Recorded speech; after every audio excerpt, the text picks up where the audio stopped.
যার নামে আল্লাহ তাআলা কোরআনে একটা সূরা দিলেন।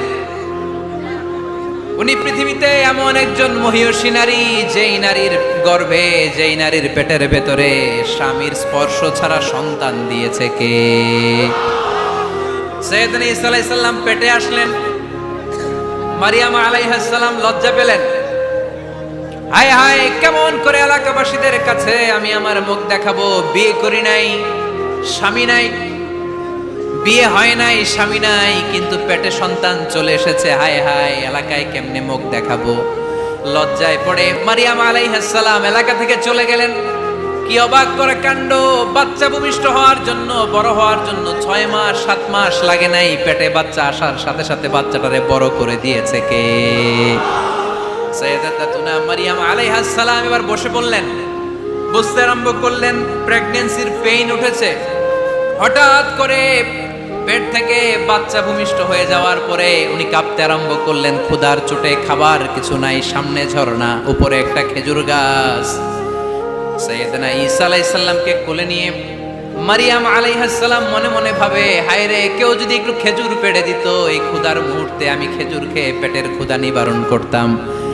রব্বুল আলামিন মারিয়ামকে উদ্দেশ্য করে আয়াত নাজিল করে দিলেন, ওয়া হুজ্জি ইলাইকি বিজিযিন নাখলাতি তুসাকিত আলাইকি রতাবান জানিয়া। কোরআন সাক্ষী, হুজ্জি ইলাইকি বিজিযিন নাখলা, এর মানে হচ্ছে মারিয়াম, কেউ পেড়ে দিবে না, একটু কষ্ট করে হাতটা উঁচু করে খেজুরের ডালা ধরে ঝাঁকুনি মারো, টসটসে কাঁচা পাকা খেজুর নিচের দিকে পড়বে, তারপর তুমি তুলে খাবে। সুবহানাল্লাহ পড়েন। আল্লাহ চাইলে অটোমেটিক্যালি কারামাত হিসেবে খেজুরগুলো নিচে ফেলতে পারতেন না? কথা কন, খেজুরগুলো অটোমেটিক্যালি নিচের দিকে পড়ছে? পড়ে নাই। আল্লাহ শিক্ষা দিয়েছে, যেই পরিস্থিতিতে থাকো না কেন, তোমাকে শ্রম ব্যয় করে, কষ্ট করে তোমার উপার্জন করতে হবে, রিজিকের বন্দোবস্ত করতে হবে। চিল্লায় বলেন ঠিক কিনা? আবার বিষ্ণু বললেন, ইন কামাতিস সাআ ওয়া ফি ইয়াদি আহাদিকুম ফাসিলাতুন, তোমাদের কারো হাতে যদি একটা চারা বীজ থাকে, সে যদি দেখে কিয়ামত হতে শুরু করেছে, ফাইন ইসতাতা আইয়াগরিসাহা ক্বাবলা আন তাকুমাস সাআ ফালইয়াগরিসহা, কারো হাতে একটা চারা বীজ নিয়ত করেছে, চারা বীজটা রোপণ করবে, ইন দা মিন টাইম দেখলো কিয়ামত হতে শুরু করেছে, বিশ্বনবী বললেন, যদি তোমার সুযোগ থাকে কিয়ামত হওয়ার আগে চারা বীজটা রোপণ করে দাও। মুমিনরা অলস হয়। অলস হয় কারা?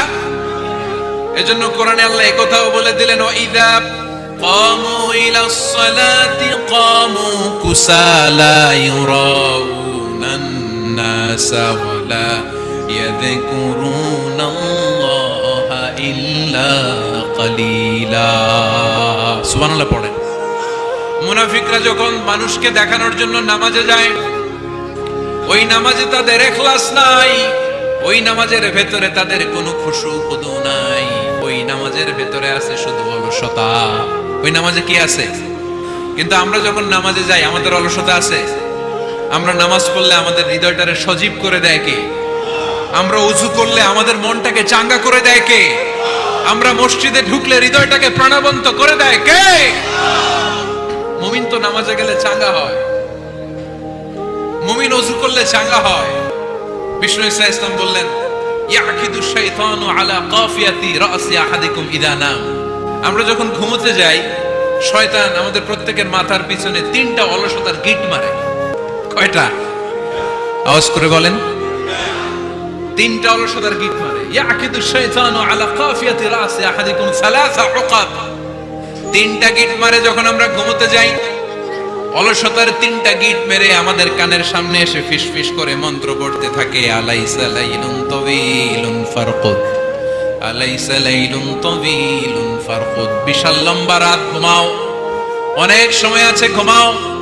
রাত 5টা বেজে যাচ্ছে, তাহাজ্জুদের সময় শেষ হয়ে যাচ্ছে, তখনও শয়তান বলে রাত অনেক লম্বা, ঘুমাও। ফজরের সময় পার হয়ে যাচ্ছে, সূর্য উঠে যাচ্ছে, শয়তান বলে আলাইসা লাইলুন তাওয়িলুন ফারকুদ, এখনো অনেক সময় আছে, লম্বা লম্বা লম্বা চৌড়া রাত পড়ে আছে, তুমি ঘুমাও। বিষ্ণুনবী বললেন, ফাইন ইস্তাইকাযা ওয়া যাকারাল্লাহ ইনহাল্লাত উকদা, আমার উম্মতের কেউ যখন ঘুম থেকে জেগে ঘুম থেকে ওঠার দোয়া পড়া শুরু করে দেয়, অলসতার প্রথম গিটটা সাথে সাথে খুলে দেয় কে? আপনি ঘুম থেকে উঠেই যখন ঘুম থেকে ওঠার দোয়া পড়বেন, আপনার অলসতার প্রথম গিট খুলে দেয় কে? ঘুম থেকে ওঠার দোয়াটা কি? আলহামদুলিল্লাহিল্লাযী আহিয়ানা বা'দামা আমাতানা ওয়া ইলাইহিন নুশুর। প্রশংসা সে আল্লাহ, যে আল্লাহ আমাদেরকে লম্বা একটা ঘুম শেষে, মৃত্যু শেষে আমাদেরকে ঘুম থেকে উঠালেন। এই দোয়াটা পড়ার সাথে সাথে শয়তান যে তিনটা গিট মারছে, ওই তিনটার একটা খুলে দেয় কে? Fine তাওয়াদ্দা in হাল্লাত উকদা। ঘুম থেকে জেগে ঘুমের দোয়া পড়ার পরে যখন কেউ ওযু করে ফেলে, অলসতার দ্বিতীয় গিটটাও খুলে দেয় কে? ওযু করার পরে ফাইন সাল্লাত ইন হাল্লাত উকদা, নামাজের মুসল্লায় দাঁড়িয়ে যখন নামাজ শুরু করে দেয়, অলসতার 3 নাম্বার গিটটাও খুলে দেয় কে? তিনটা গিট যখন খুলে দেয়, বিষ্ণু ইসলাম বললেন ফাসবাহা নাশীতাল কলব। নাশীত, তখন মুমিন বান্দা সজীব হয়ে ওঠে, প্রাণবন্ত হয়ে ওঠে, উচ্ছ্বসিত হয়ে ওঠে। ওয়া ইল্লা খাবিসান নাফসি কাসলান, আর যদি ঘুমিয়ে থাকে, তিনটা গিট তার মাথার পেছনে শয়তানের অলসতার লেগে থাকে, তাহলে তার দিনটা শুরু হয় অলসতা দিয়ে, আর সে হয় অলসতার রাজা। চিল্লায় কোন ঠিক কিনা? এজন্য আমরা কি অলস হতে চাই না কর্মঠ হতে চাই? মা বাআসাল্লাহু নাবিয়্যান ইল্লা রাআল গানাম। এই পৃথিবীতে এমন কোন নবী নাই যেই নবী বকরি চড়ায় নাই। কি চড়ায় নাই? আল্লাহর কি মহিমা! আল্লাহ তাআলা পৃথিবীর সবচেয়ে শ্রেষ্ঠতম মানুষদেরকে ছাগল চড়িয়ে ছেড়েছেন, ঠিক কিনা? মা বাআসাল্লাহু নাবিয়্যান ইল্লা রাআল গানাম। এই পৃথিবীতে এমন কোন নবী ছিল না যে নবীরা ছাগল চড়ায় নাই।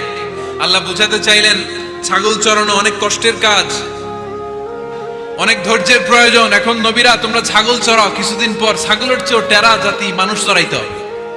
মানুষের মধ্যেও টেরা আছে না নাই? ভালো বললে ভালোটা বুঝে না, ডানে যেতে গেলে বায়ে যায়, বায়ে যেতে বললে ডাইনে যায়, এরকম আছে না নাই? 3 শ্রেণীর লোক কিয়ামতের দিন তারা ছাড় পাবে না। আল্লাহ বলেন আমি নিজেই তাদের বিরুদ্ধে মামলা দায়ের করব। এর মধ্যে এক শ্রেণীর লোক হচ্ছে রাজুলুন ইস্তাআজারা আজিরান ফাস্তাউফা মিনহু ওয়া লাম ইয়াতি আজরা। একজন শ্রমিক ভাড়া করে তার কাছ থেকে কাজ নিয়েছে, কিন্তু তার পারিশ্রমিক আদায় করে নাই। এরকম আছে না নাই? দাপট দেখায় ইউনিভার্সিটির ক্যান্টিন গুলোতে। ইউনিভার্সিটির ক্যান্টিনে যে খায় মাগার বিল দেয় না, এরকম ডাকাইত আছে না নাই? চায়ের দোকানে চা খায় আগে পরে দিমু, বিল দেয় না, আছে না নাই? দোকানে যে পণ্য কিনে বিল দেয় না, পরে দিমু, আছে না নাই?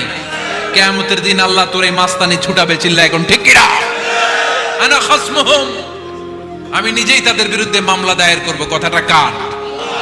এজন্য বিশ্বনবী বললেন খবরদার, মেহনতি মানুষ, খেটে খাওয়া মানুষ, এদের দোয়া কবুল হয়ে যায়। আতুল আজিরা আজরাহু ক্বাবলা আন ইয়াজিফা আরাকুহু। খবরদার, বিশ্বনবী বললেন শ্রমিকের ঘাম শুকিয়ে যাওয়ার আগে তাদের পারিশ্রমিক মিটিয়ে দাও। বিশ্বনবীর বিখ্যাত হাদিস, আতুল আজিরা আজরাহু ক্বাবলা আন ইয়াজিফা আরাকুহু। শ্রমিকের ঘাম মাটিতে লাগার আগে, শুকিয়ে যাওয়ার আগে তাদের পারিশ্রমিক মিটিয়ে দাও। কেননা তারা যদি বদদোয়া করে তোমার জীবনকে জাহান্নাম বানিয়ে দিবে কে? বিষ্ণু ইসলাম সব সময় খেটে খাওয়া মানুষদেরকে আগলে রাখতেন। সব সময় শুধু যে ভাষণে মেহনতি মানুষদের সাথে ভালো আচরণ করতে বলতেন, শ্রমিকদের সাথে ভালো আচরণ করতে বলতেন, এমনটা নয়। ওনার ব্যক্তিগত জীবন ঘাটলেও দেখা যায় উনি শ্রমিকদের সাথে কেমন আচরণ করেছেন।